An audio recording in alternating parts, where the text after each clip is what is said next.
My name's Ellen. I'm 53 years old, and I was a drug addict and alcoholic, and I have schizoaffective disorder. I did not know I was sick. I thought it was just the drugs, and me and my husband were going through some very hard times, and we were living in our truck with 3 children and 1 on the way,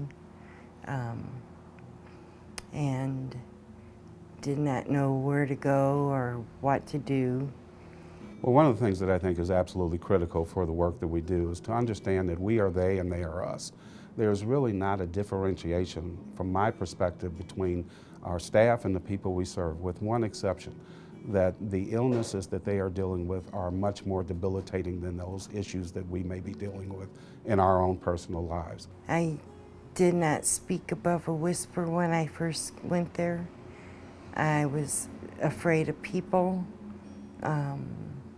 Being outside my house scared me to death, and they got me out of the house and talking to people, and they let me share my story, and they listened, so they really helped me.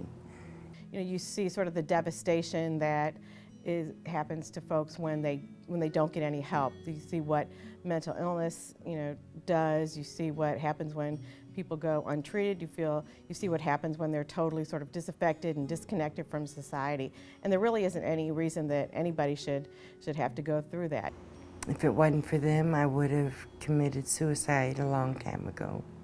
And they made me see that I'm a worthwhile person.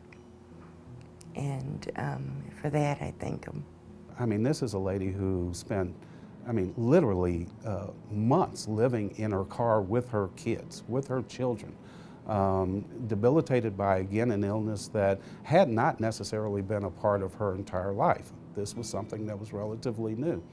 And she has been able to not only take care of those kids, but to be able to get a job and to just really be able to see some successes in terms of some of the goals that she set for her life. It took a long time and a lot of work to get me to where I could actually do an interview, and feel good about myself enough to do it.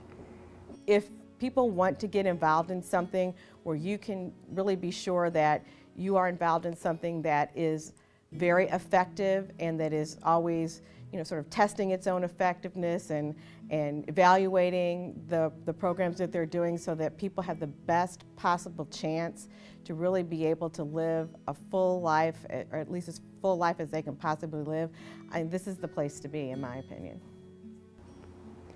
The doctors are great, the people, the counselors, everybody, they just listen and they show that they care. They don't just pretend to listen. And it means a lot.